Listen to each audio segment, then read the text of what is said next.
Hoy a las 8:45 estamos acompañados por Frank Larroy. Usted conoce a Frank de su larga trayectoria política, social, como abogado laboralista, también como funcionario de gobierno, como ex integrante de la insurgencia en nuestro país. Conoce también de su trayectoria en puestos internacionales. Él acaba de ser nombrado en la UNESCO como subdirector general para la comunicación y la información.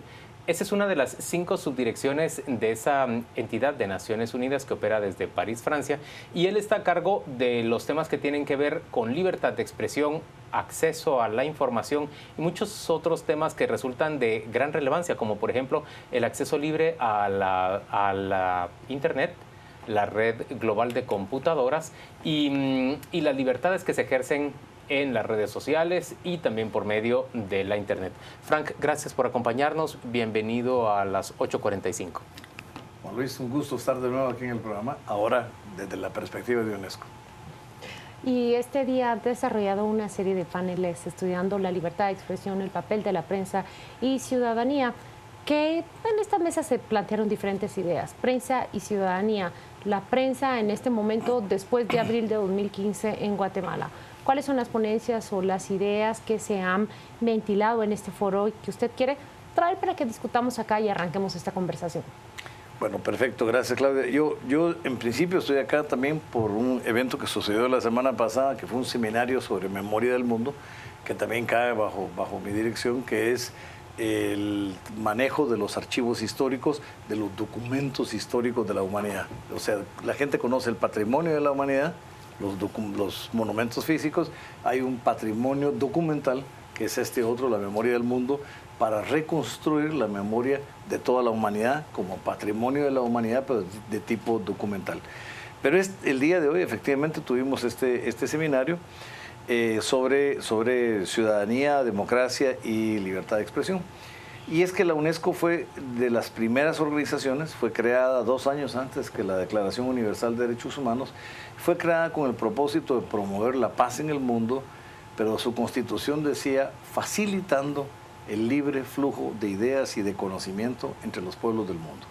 Entonces, por supuesto, ese libre flujo de ideas y de conocimiento en el mundo era para facilitar la comprensión, el respeto, la solidaridad, pero al mismo tiempo comprendía la posibilidad de generar esos mecanismos de comunicación. Y esa es una de las bases de por qué la libertad de expresión después se promovió. Una es libertad de expresión, otra es libertad de acceso a la información. Hay muchísima información pública que le es negada a los ciudadanos en muchos países del mundo, no solo en Guatemala. Así es, Juan Luis, pero además es acceso a la información pública, pero es el derecho de acceso a la información en general.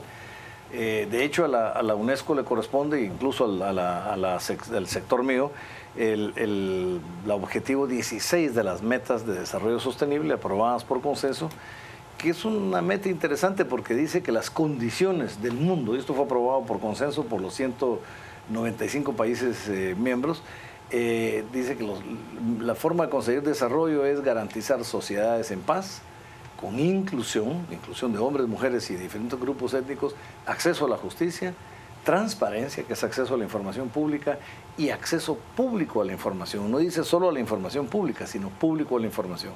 Esto implica las dos cosas: acceso a la información del Estado, que está en todas las institucionalidades del Estado, pero también acceso a todo medio de información, empezando por la prensa. Y esto nos lleva también al tema de protección de periodistas. La UNESCO tiene un plan global de seguridad y protección de periodistas en el mundo, que ahora uno de mis objetivos como nuevo funcionario, recién empezando, es llevarlo a la totalidad de países del mundo para establecer un mecanismo que proteja la libertad de prensa desde el punto de vista del marco legal, pero también la seguridad de las y los periodistas en el mundo entero. ¿Cuánto ha cambiado en Guatemala a partir de abril de 2015 con todos estos temas? Transparencia, demanda de la ciudadanía, el ejercicio de esa libertad de expresión a través de diferentes canales, no solo medios de comunicación, pero también redes sociales, la simple llegada y la toma de ese espacio público que fue la Plaza de la Constitución. Sí. Bueno, debo decirte, Claudia, que mi viaje en este momento y el mandato que tengo no es de calificar países, incluyendo mi propia Guatemala. Sin embargo, a título personal y como ciudadano sí puedo decir, y esto sí es el manejo de las redes de información, que efectivamente el uso de las redes sociales y el manejo de la convocatoria de una población es ejercicio de ciudadanía. Y yo creo que eso marcó un parteaguas en Guatemala. Yo escribí entre mis columnas semanales que tengo, alguna haciendo una analogía con lo que pasó en Egipto. En parte porque la analogía es válida, o sea, lo que la convocatoria de redes sociales da es la movilización de la población por una reivindicación. En el caso de Guatemala era la denuncia de la corrupción, que era a todas luces se estaba dando y que efectivamente llevó al resultado que todos conocemos. Sin embargo, tampoco son una fórmula mágica, porque puede efectivamente movilizar por una reivindicación, pero no necesariamente armar un proyecto alternativo, que fue lo que faltó en Egipto y de alguna forma tampoco hubo en Guatemala. O sea, la población manifestó su voluntad y se logró su voluntad, digamos, en el sentido de la crítica, el cuestionamiento de un régimen en un momento dado. Este es un poco el tema de que la libertad de expresión tiene efectivamente un impacto en las políticas públicas y en el devenir político, y de eso se trata. Por eso un poco el evento de hoy era ciudadanía, libertad de expresión y libertad de prensa. A mí me interesa que entremos, Frank. A ver, decías que la ciudadanía debe tener acceso a los medios. Primero me interesa saber si la percepción es que los medios le cierran el acceso a una buena parte de los ciudadanos.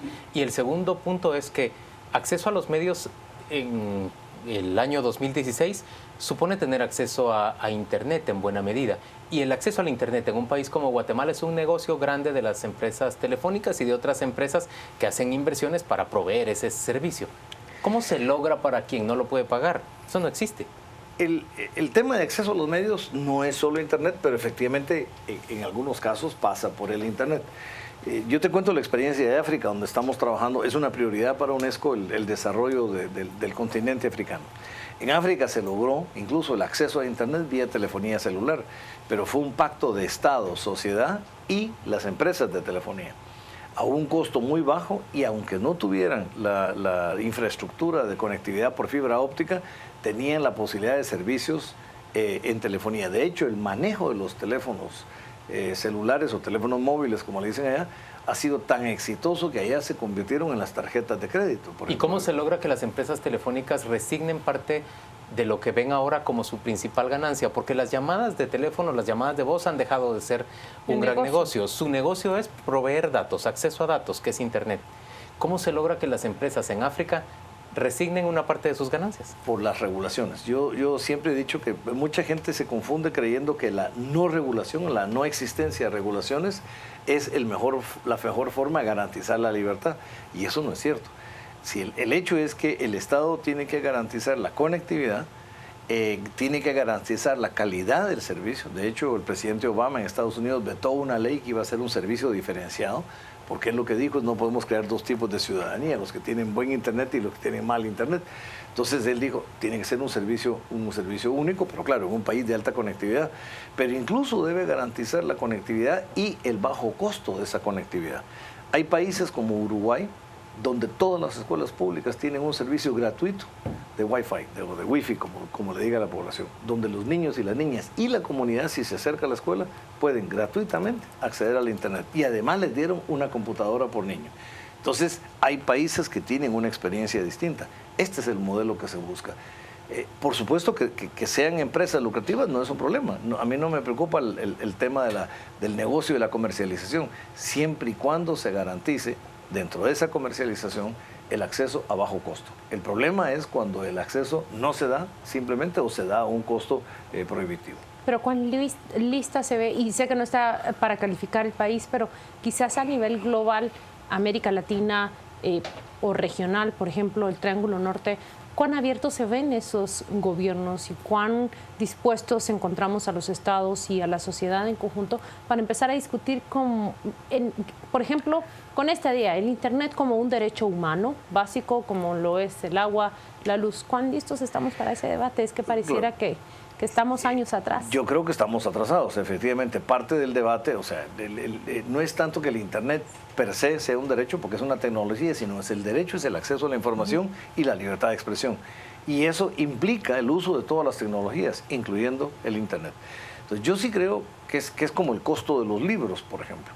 El costo de los libros, aunque fueran libros impresos, debe ser un costo relativamente bajo, para promover la lectura entre la niñez y la adolescencia y el sistema educativo. Y entonces el Internet es exactamente igual, para promover el acceso a la información.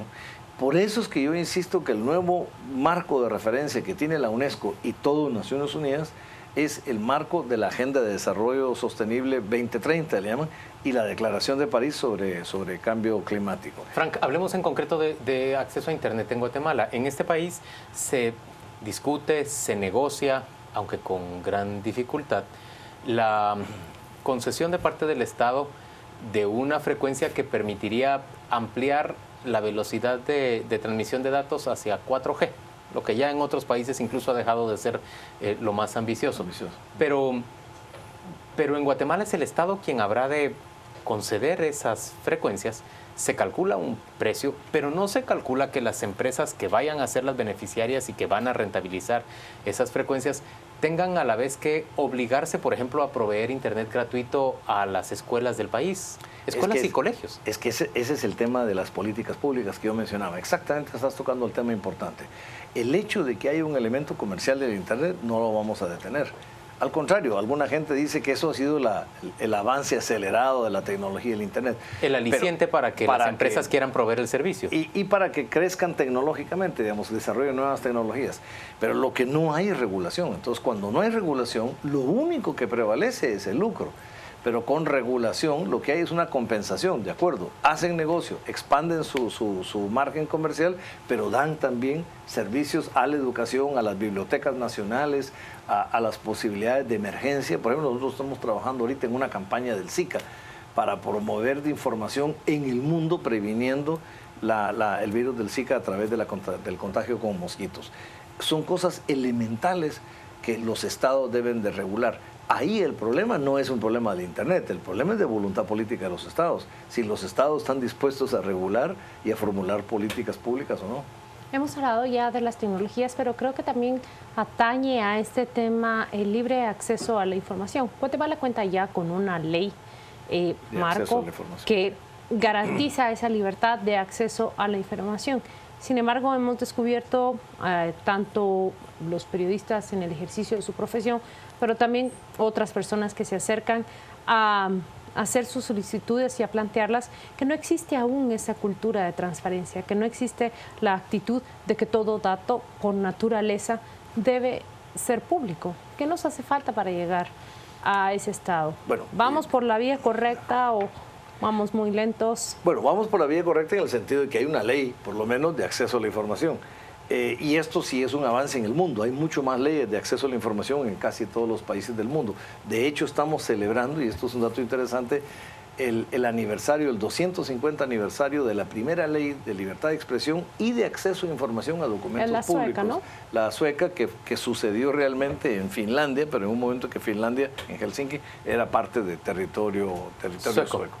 Ahora, lo interesante es que eso tiene que ir combinado con una capacitación del personal y una actitud de voluntad política. Y lo que una cultura. Una cultura de transparencia, y totalmente de acuerdo contigo. Solamente la ley, sin crear la convicción en las y los funcionarios públicos de la apertura y la transparencia, no funciona. Y yo voy un paso más lejos. En Guatemala tenemos una institución, la PDH, pero es una institución que tiene como último recurso el acceso a la información, pero dentro de miles de tareas.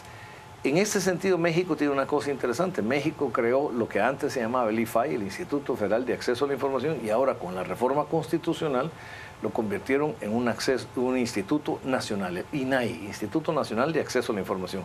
Un instituto del Estado autónomo con presupuesto propio dedicado solo al tema de acceso a la información, ya no solo del Estado federal, sino de los estados locales y de los municipios.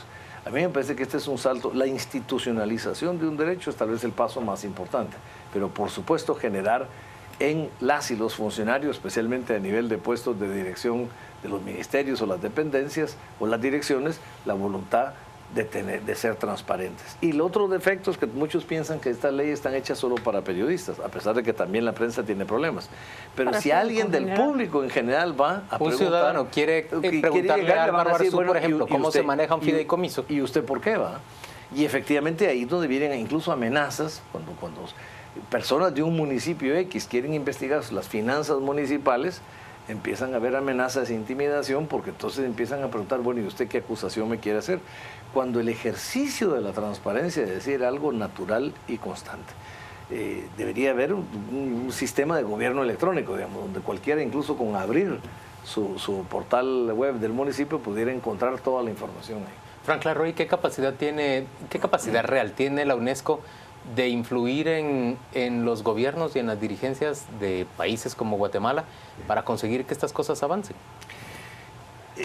Más bien la pregunta, la UNESCO es un órgano técnico de acompañamiento, o sea, no es la UNESCO la que incide sobre los gobiernos, es la población la que debe demandar de sus respectivos estados en el mundo entero. Entonces, lo que la UNESCO da es el marco. La población guatemalteca, por ejemplo, exigiéndole al Estado que en la negociación con las telefónicas que habrán de comprar el acceso a esa frecuencia, precios al alcance se garantice de todos, que las escuelas e institutos y colegios, porque no tendría que ser solo para lo público, tengan acceso al Internet. Eso no ocurre en Guatemala. Pero eso es lo que debería de ocurrir. O sea, aparte de lo que te quiero decir es, los organismos internacionales no son la solución de lo que sucede en los países. Mucha gente me dice, bueno, ¿y qué van a hacer ustedes para proteger a tal sector, a la prensa? ¿O qué van a hacer ustedes para...? Porque hay la formulación de que son órganos mágicos, y no es cierto. Si los organismos internacionales son producto de los estados, la voluntad política tiene que estar dada por los estados y la demanda tiene que surgir de la población. Lo que los organismos internacionales dan es el acompañamiento técnico y las sugerencias. También puede haber, digamos, una incidencia en cuanto a políticas públicas estableciendo un marco referencial, como por ejemplo lo del plan de protección de periodistas. Hoy estamos insistiendo, esta es una de mis locuras, de que todos los países del mundo, sin excepción, no estamos señalando a ninguno, todos los países, los 195 miembros que tiene la UNESCO, tengan un plan de seguridad y protección de periodistas. Un plan de protección desde el Estado. Un plan institucionalizado. Desde el Estado. Desde el Estado. ¿Y pero con participación eso? ¿Que el Estado se sienta responsable, obligado? Es que está obligado. Nosotros pensamos que el Estado hay ciertos sectores de la población que dan un servicio especial. Es una obligación general para todos los ciudadanos. Así es, y la asumieron, y para mí la asumieron los estados con el artículo 16 de la Agenda de Desarrollo Sostenible. Si ellos lo que dicen es que deben garantizar el acceso público a la información, el principal paso al acceso público a la información es la prensa, es los medios de comunicación. Entonces deben garantizar que los medios de comunicación funcionen con un marco que les garantice la libertad de operar, pero también con un nivel de seguridad que les garantice ejercer su profesión sin riesgo y sin intimidación. Muchas gracias. Frank, gracias por acompañarnos a las 8:45. Hemos conversado con Frank Larroy, él es subdirector general de la UNESCO para comunicación e información. Rocío Lazo, nuestra compañera, nos cuenta ahora qué se dice en redes sociales sobre este tema, la defensa a la libertad de expresión, pero también la defensa al derecho a la información y al acceso a información pública y privada. Gracias, Juan Luis. Ya pudo usted escuchar la conversación durante este segundo bloque de a las 8:45. Esperamos sus comentarios acerca de ello. Vamos a comenzar con el comentario de Ostal Nog. Acceso muy bien, pero en Guatemala primero deben regular el servicio porque las compañías hacen lo que quieren. Este es el comentario con el que contamos hasta el momento. Lo invitamos a seguir mostrando su opinión a través de nuestras redes sociales. Ya lo sabe, en Facebook y en Twitter nos encuentra como Canal Antigua.